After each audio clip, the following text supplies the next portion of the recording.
Hello दोस्तों, welcome to English for all. आज हम पढ़ेंगे पोस्ट मॉडर्न एज। हमने जो हिस्ट्री ऑफ इंग्लिश लिटरेचर का कोर्स स्टार्ट किया था, उस कोर्स की ये आखिरी वीडियो है। दोस्तों, पोस्ट का मतलब होता है आफ्टर, तो पोस्ट मॉडर्न एज का मतलब है सेकेंड वर्ल्ड वॉर के बाद की एज। मॉडर्न एज के बाद की एज, अभी थोड़े दिन पहले ही हमने मॉडर्न एज को पढ़ा था। तो मॉडर्न एज के बाद के पीरियड को कहा जाता है पोस्ट मॉडर्न। आपको पता होगा सेकेंड वर्ल्ड वॉर 1945 में ख़त्म हुआ था। अमेरिका ने जापान के ऊपर एटम बॉम्ब फेंक दिया था। जापान की दो सिटी थी, हिरोशिमा और नागासाकी। इन दोनों के ऊपर एटम बॉम्ब फेंक दिया गया था और एटम बॉम्ब गिरते ही जापान ने हार मान ली थी और वर्ल्ड वॉर ख़त्म हो गया था। ऐसा माना जाता है कि अगर एटम बॉम्ब नहीं फेंका जाता तो भी जापान हार मान लेता, लेकिन अमेरिका ने जानबूझकर एटम बॉम्ब फेंका जापान के ऊपर, क्योंकि वो दुनिया को दिखाना चाहता था कि उसके पास कितना ज़्यादा डिस्ट्रक्टिव वेपन है और वो कितना ज़्यादा ताकतवर है। बहरहाल वर्ल्ड वॉर ख़त्म हो गया था, लेकिन वर्ल्ड वॉर की वजह से किसी भी देश को कोई भी फ़ायदा नहीं हुआ और वर्ल्ड वॉर का कोई कंक्लूजन भी नहीं निकला। बल्कि वर्ल्ड वॉर ख़त्म होने से क्या हुआ, एक नया वॉर शुरू हो गया जिसे कहा जाता है cold war. Cold war world war के बाद ही शुरू हुआ था और ये लगभग 40 साल के आसपास चला था। कोल्ड वॉर हुआ था अमेरिका और रशिया के बीच में। कोल्ड वॉर में कोई लड़ाई नहीं हुई थी, लेकिन ये दोनों देश एक दूसरे को अपनी शक्तियां दिखा रहे थे। अमेरिका बोल रहा था कि मैं ज़्यादा ताकतवर हूँ, रशिया बोल रहा था कि मैं सबसे ज़्यादा बेहतरीन हूँ। और पूरी दुनिया जो थी ना, वो दो हिस्सों में डिवाइड हो गई थी। पूरी दुनिया का एक हिस्सा अमेरिका को सपोर्ट कर रहा था और एक हिस्सा रशिया को सपोर्ट कर रहा था। दोस्तों, एक बात है जो आपको बताना चाहता हूँ, हालांकि इंग्लिश लिटरेचर में आपके ज़्यादा काम नहीं आएगी, लेकिन आपको पता होना चाहिए। जब हमारा देश इंडिया आज़ाद हुआ था 1947 में, तो जवाहरलाल नेहरू के पास भी दो ऑप्शन थे, या तो वो रशिया को चूज़ करते या वो अमेरिका को चूज़ करते। लेकिन प्राइम मिनिस्टर जवाहरलाल नेहरू ने डिसाइड किया कि हम दोनों में से किसी के पास भी नहीं जाएंगे, किसी को सपोर्ट नहीं करेंगे। और जहाँ तक मुझे पता है, इंडिया पहला देश था। फिर बाकी देशों ने भी इंडिया को सपोर्ट करना शुरू कर दिया था। उसको नॉन अलाइटमेंट मूवमेंट कहा गया था। बहरहाल इतना ज़रूरी नहीं है, लेकिन आपको पता होना चाहिए कि हमारा ये स्टैंड था कि हम दोनों में से किसी को सपोर्ट नहीं करेंगे, हम एक बीच का रास्ता निकालेंगे। दोस्तों, ये दोनों देश इतने ज़्यादा पावरफुल हो गए थे कि अगर इनकी आपस में लड़ाई हो जाती ना, तो फिर पूरी दुनिया ख़त्म हो जाती। लेकिन फिर क्या हुआ, 1991 में रशिया के टुकड़े हो गए और रशिया एक तरह से बिल्कुल ख़त्म हो गया था। और 1991 के बाद से अमेरिका दुनिया का एक लौता बादशाह बन गया और आज तक वो मोस्ट पावरफुल है। रशिया और अमेरिका के बीच में आइडियोलॉजिकल वॉर भी चल रहा था, कैपिटलिस्ट वर्सेस कम्युनिस्ट। दोस्तों, इस दौरान ब्रिटिश इन्फ्लुएंस धीरे धीरे ख़त्म होता जा रहा था। एक तो ब्रिटेन बहुत कमज़ोर हो चुका था और जितनी भी कॉलोनीज़ ब्रिटेन ने बना रखी थी, वो सभी कॉलोनीज़ धीरे धीरे आज़ाद हो रही थीं। इसके अलावा ब्रिटेन से भी बड़ी बड़ी इकनॉमी पूरी दुनिया में आ रही थी और सबसे बड़ी इकनॉमी थी अमेरिका की। दोस्तों, इंग्लिश लिटरेचर अब सिर्फ ब्रिटेन तक लिमिटेड नहीं थी। इंग्लिश एक बहुत बड़ी लैंग्वेज बन चुकी थी, दुनिया की सबसे बड़ी लैंग्वेज बन चुकी थी और पूरी दुनिया में इंग्लिश में लिटरेचर लिखा जा रहा था। कॉमनवेल्थ नेशंस भी आज़ाद हो गए थे। मैंने आपको लास्ट वीडियो में बताया था कि कॉमनवेल्थ नेशंस वो देश थे जिनके ऊपर ब्रिटेन की हुकूमत थी, जैसे अमेरिका, इंडिया, अफ्रीका। तो ये सारे देश भी इंग्लिश में लिटरेचर प्रोड्यूस कर रहे थे। इसके अलावा क्या हो रहा था कि दूसरे दूसरे देशों से भी ब्रिटेन में बहुत सारे राइटर्स जा रहे थे। तो हुआ क्या कि लिटरेचर में डाइवर्सिफिकेशन बहुत ज़्यादा आ गया। हर राइटर का अपना टेस्ट था, अपना तरीका था लिखने का, और इंग्लिश में लिखा जा रहा था लिटरेचर सारा। दोस्तों, पोस्ट मॉडर्न एज में एक बहुत इंटरेस्टिंग चीज़ हुई थी, ध्यान से समझना आप इसको। देखो, मॉडर्न एज में क्या था, ऑथर ने जो लिखा, रीडर ने वही इंटरप्रिटेशन निकाला। फॉर एग्जाम्पल, राइटर ने कहा सुबह बारिश होती है, तो रीडर ने भी माना कि सुबह बारिश होती है। लेकिन पोस्ट मॉडर्न एज में ऐसा बिल्कुल नहीं था। पोस्ट मॉडर्न एज में क्या था कि ऑथर ने जो इंटरप्रिटेशन निकाली है, ज़रूरी नहीं है कि रीडर भी उसी इंटरप्रिटेशन को निकालेगा। जैसे मान लो ऑथर ने कहा कि रात के बाद सुबह होती है, लेकिन रीडर ने इसका मतलब निकाला कि अंधेरा होगा तो रोशनी भी होगी, अगर दुख होगा तो सुख भी होगा। तो इस तरह से जो रीडर था ना वो क्रिएटर बन चुका था। बात आ रही है समझ में? हो सकता है ऑथर कुछ और कहना चाह रहा हो लेकिन रीडर ने अपना खुद का मीनिंग निकाल लिया हो। अब देखो, अगर कोई टेक्स्ट लिखा है ऑथर ने और रीडर ने उस टेक्स्ट को कुछ और समझा है तो फिर जो टेक्स्ट है वो बदल जाएगा। रोलैंड बार्थिस कहते हैं the author is already dead. मतलब एक बार ऑथर ने कुछ लिखा, उसके बाद वो टेक्स्ट रीडर के पास गया, अब रीडर उस टेक्स्ट का ऑथर बन चुका है। रीडर जैसा मतलब निकालेगा वैसा टेक्स्ट बन जाएगा। आई होप आपको समझ में आ रहा होगा। अगर अभी भी समझ में नहीं आया तो एक बार और देख लो video. The original idea does not hold much water, it transforms itself into another new text with a new interpretation by the time it reaches the reader. दोस्तों, आप इस डायग्राम को देखो, ये डायग्राम बहुत इंपॉर्टेंट है, इसको नोट भी कर लेना। देखो, प्री मॉडर्न एज में क्या कहा जाता था कि गॉड ने जैसा चाहा वैसा होगा। जैसे हम कहते हैं ना कि जो होता है अच्छे के लिए होता है, गॉड जो करता है अच्छे के लिए करता है। मतलब जैसा गॉड ने प्लान करा वैसे ही होगा। लेकिन मॉडर्न एज में थिंकिंग बदल गई थी। मॉडर्न एज में सॉल्यूशन को ढूंढा जाने लगा। मॉडर्न एज में प्रॉब्लम तो बहुत ज़्यादा थी, लेकिन प्रॉब्लम्स के साथ साथ उसके सॉल्यूशन को भी ढूंढने की कोशिश की गई। और सॉल्यूशन इसलिए ढूंढा जाता है ताकि हम और भी ज़्यादा डेवलप हो सकें, हमारी और भी ज़्यादा तरक्की हो सके।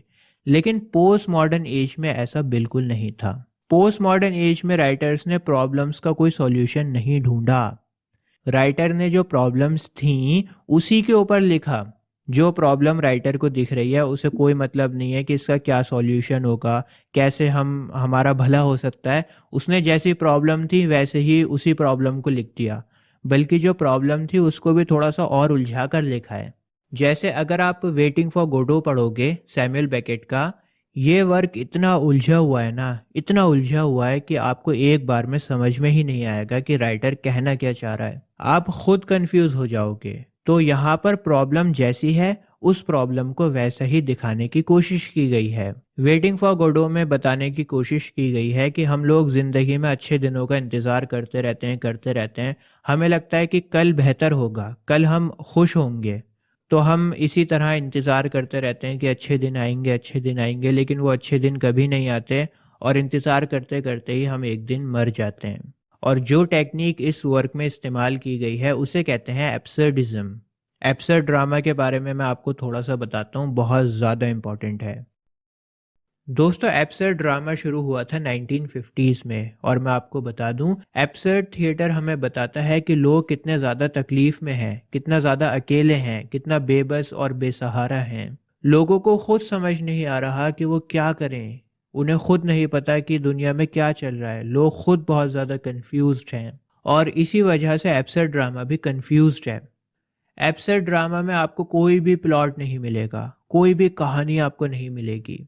एब्सर्ड प्लेस मीनिंगलेस होते हैं, सेंसलेस होते हैं, और वो इसलिए था क्योंकि वर्ल्ड वॉर के बाद हम सब की ज़िंदगी भी मीनिंगलेस बन चुकी थी। दोस्तों, एब्सर्ड थिएटर का जो आइडिया था वो था मार्टिन एस्लिन का। इनका नाम बहुत इंपॉर्टेंट है, याद रखना और नोट कर लेना। मार्टिन एस्लिन ने सैमुअल बेकेट को बहुत अच्छी तरह से स्टडी किया था। सैमुअल बेकेट के बारे में अभी बताऊंगा मैं आपको। तो आप इतना जान लो कि थिएटर ऑफ एब्सर्ड में सबसे बड़ा नाम सैमुअल बेकेट का है। तो मार्टिन एस्लिन ने सैमुअल बेकेट को बहुत अच्छी तरह से स्टडी किया। सैमुअल बेकेट के साथ के जो प्ले राइट्स थे उनको भी बहुत अच्छे से पढ़ा इन्होंने, और फिर मार्टिन एस्लिन ने थिएटर ऑफ एब्सर्ड टर्म को कॉइन किया। कॉइन किया मतलब एक न्यू वर्ड को इन्वेंट किया। दोस्तों, मार्टिन एस्लिन ने एक बुक पब्लिश करी थी द थिएटर ऑफ एब्सर्ड 1961 में। ये बुक बहुत इंपॉर्टेंट है और इस बुक में ही मार्टिन एस्लिन ने एब्सर्ड ड्रामा की थीम्स को बताया था। जो अभी बताया ना मैंने आपको कि एब्सर्ड ड्रामा मीनिंगलेस था क्योंकि हमारी खुद की लाइफ मीनिंगलेस बन चुकी थी वर्ल्ड वॉर के बाद। तो इस बुक में भी यही बताया गया है कि कैसे थिएटर सेंसलेस मीनिंगलेस बन चुका है। इन्होंने बताया था कि एब्सर्ड ड्रामा में एक्सटर्नल एक्शंस पर ध्यान नहीं दिया गया, बल्कि ह्यूमन की इंटरनल साइकी पर ध्यान दिया गया था। बाहर से तो देखो सभी लोग बढ़िया दिख रहे थे, सभी लोग बाहर से तो खुश दिखते ही हैं, लेकिन अंदर से क्या उनके माइंड में चल रहा है ये नहीं पता होता। हमें ये नहीं पता होता कि अंदर से वो कितना ज़्यादा डिप्रेस्ड हैं, मेंटली कितनी बुरी कंडीशन थी मॉडर्न ज़माने में लोगों की, उसको बताया गया है। ठीक है, एक्सटर्नल पर नहीं इंटरनल पर ज़्यादा ध्यान दिया गया है। अब मैं आपको सैमुअल बेकेट के बारे में बताता हूँ। आप थिएटर ऑफ एब्सर्ड पढ़ोगे और सैमुअल बेकेट का जिक्र ना हो, ऐसा हो ही नहीं सकता। 1906 में पैदा हुए थे और 1989 में इनकी डेथ हो गई थी। हालांकि सैमुअल बेकेट आयरिश प्लेराइट थे। इनका जन्म आयरलैंड में हुआ था, लेकिन फिर सैमुअल बेकेट फ्रांस चले गए थे। और मैं आपको बता दूं, सैमुअल बेकेट जेम्स जॉयस के असिस्टेंट थे। जेम्स जॉयस का नाम तो आपने सुना होगा, लास्ट वीडियो में हमने बात करी थी। बहुत बड़े राइटर थे। तो सैमुअल बेकेट जब इनके असिस्टेंट बने तो इन्हें सैमुअल बेकेट को जेम्स जॉयस से बहुत कुछ सीखने को मिला। कहते हैं ना कि आप जिन लोगों के साथ बैठते हो वैसे बन जाते हो। दोस्तों, सैमुअल बेकेट की जिंदगी में मोड़ तब आया था जब इन्होंने वेटिंग फॉर गोडो को लिखा था। वेटिंग फॉर गोडो सबसे बड़ा वर्क है थिएटर ऑफ एब्सर्ड का। सैमुअल बेकेट का पूरा करियर आप दो पार्ट्स में डिवाइड कर सकते हो, before waiting for Godot and after waiting for Godot. Divide इसलिए कर सकते हैं क्योंकि वेटिंग फॉर गोडो से पहले जो वर्क्स लिखे थे सैमुअल बेकेट ने, उनमें आपको एक्सपेरिमेंट देखने को नहीं मिलेगा। उन्होंने ज़्यादा एक्सपेरिमेंट नहीं किया। सैमुअल बेकेट ट्रेडिशनल टेक्निक्स को फॉलो करते हुए आ रहे थे, लेकिन वेटिंग फॉर गोडो के बाद उन्होंने बहुत बड़े बड़े एक्सपेरिमेंट्स किए। दोस्तों, सैमुअल बेकेट ने इस हद तक एक्सपेरिमेंट किया था कि इनका एक वर्क था ब्रेथ। पता है आपको ब्रेथ कितना बड़ा प्ले था? सिर्फ 35 सेकेंड्स। जी हाँ, पूरा प्ले सिर्फ 35 सेकेंड्स में ख़त्म। तो इस तरह के इन्होंने एक्सपेरिमेंट करें अपनी ज़िंदगी में। सैमुअल बेकेट ने सिर्फ 3 फुल लेंथ प्लेज लिखे हैं, waiting for Godot, end game and happy days. ये 3 इनके फुल लेंथ प्लेज हैं। दोस्तों, वेटिंग फॉर गोडो के बाद सैमुअल बेकेट ने जो प्लेज लिखे हैं ना, उन प्लेज को समझना हर किसी के बस की बात नहीं है। बहुत सारे ऐसे सीन्स हैं, आज तक उन सीन्स का मीनिंग नहीं निकल पाया है। मैंने आपको स्टार्टिंग में बताया था कि पोस्ट कॉलोनियल लिटरेचर में जो वर्क्स लिखे गए थे उनकी बहुत सारी इंटरप्रिटेशंस निकल सकती हैं और सेम वर्क अलग अलग रीडर्स के लिए बिल्कुल अलग होगा। दोस्तों, सैमुअल बेकेट की एक खास बात थी, ये कोई भी मैसेज आपको डायरेक्टली नहीं देंगे। उनका मैसेज बहुत सारे लेयर्स में छुपा हुआ होता है। मैं आपको बता दूं, वेटिंग फॉर गोडो को भी फर्स्ट टाइम सैमुअल बेकेट ने फ्रेंच लैंग्वेज में लिखा था। सैमुअल बेकेट चाहते तो इंग्लिश लैंग्वेज में आराम से लिख सकते थे, उनकी नेटिव लैंग्वेज है इंग्लिश, लेकिन फिर भी उन्होंने इंग्लिश में नहीं लिखा। पहले उन्होंने फ्रेंच में लिखा और फिर बाद में इंग्लिश में उसको ट्रांसलेट करवाया। जानते हैं क्यों? क्योंकि अगर सैमुअल बेकेट अपनी नेटिव लैंग्वेज में लिखते तो उनका काम आसान हो जाता, उनकी राइटिंग में स्मूथनेस आ जाती, ईजीनेस आ जाती। सैमुअल बेकेट कुछ इस तरह का लिखना चाहते थे जो बहुत आसानी से आपको समझ में ना आए, बहुत कोशिश लगे उसको समझने की। सैमुअल बेकेट चाहते थे कि उनकी राइटिंग में स्ट्रेंजनेस हो, बेहूदगी हो, उनकी राइटिंग स्मूथ ना लगे। इसलिए उन्होंने पहले फ्रेंच में लिखा और फिर बाद में इंग्लिश में ट्रांसलेट किया, क्योंकि फ्रेंच लैंग्वेज वो इतनी अच्छी तरह से नहीं जानते थे। दोस्तों, इसी तरह हेरोल्ड पिंटर भी थे। हेरोल्ड पिंटर, सैमुअल बेकेट, इन जैसे राइटर्स ने कभी भी कोई भी सॉल्यूशन निकालने की कोशिश नहीं करी। जो प्रॉब्लम है उसी प्रॉब्लम को और भी ज़्यादा उलझा उलझा कर दिखाया है। अब मैं आपको जीन बॉडीलार्ड की एक थ्योरी के बारे में बताता हूँ जिसका नाम है हाइपर रियलिटी। बहुत इंपॉर्टेंट है, इसको ध्यान से समझना और बहुत आसान लैंग्वेज में आपको समझाने की कोशिश करूँगा। जीन बॉडीलार्ड कहते हैं कि टेक्नोलॉजी इतनी ज़्यादा एडवांस होती जा रही है, कंप्यूटर्स आ गए, सॉफ्टवेयर्स आ गए, लेकिन जो सॉफ्टवेयर्स हमें दिखा रहे हैं वो रियल नहीं होता। फॉर एग्जाम्पल, मान लो एक टॉम एंड जेरी का कार्टून चल रहा है। अब टॉम एंड जेरी रियल तो है नहीं, एक कार्टून ही तो है। तो इसी तरह ये टेक्नोलॉजी आपको जो बता रही है वो रियल नहीं होता। ये टेक्नोलॉजी आपको बताने की कोशिश कर रही है, देखो ये रियल है, लेकिन वो रियल नहीं होता। रेडियो पर अगर आप कोई कहानी सुन रहे हो तो वो ज़रूरी नहीं है कि रियल हो। इन्होंने कहा था कि फर्स्ट गल्फ वॉर एक हाइपर रियलिटी थी जिसे लोगों ने सच समझ लिया। 2018 में यूजीसी नेट में क्वेश्चन भी आया था, who said first gulf war did not exist. तो इसका आंसर होगा जीन बॉडीलार्ड। दोस्तों, आज हमारा हिस्ट्री ऑफ इंग्लिश लिटरेचर का पूरा कोर्स कंप्लीट हो गया है। लेकिन आज मैं अपनी पुरानी वीडियोस को देखता हूँ तो मुझे उसमें बहुत सारी कमियां नज़र आती हैं, क्योंकि होता क्या है कि वक्त के साथ साथ आप धीरे धीरे सीखते हो। तो मेरी जो पहले वाली वीडियोस हैं वो मैंने बहुत पहले रिकॉर्ड करी थी। तो इसलिए मैंने डिसाइड किया है कि मैं हिस्ट्री ऑफ इंग्लिश लिटरेचर के कोर्स को दोबारा से बनाऊंगा और इम्प्रूव करूंगा इसको। इस कोर्स को इम्प्रूव करके अपलोड करूंगा।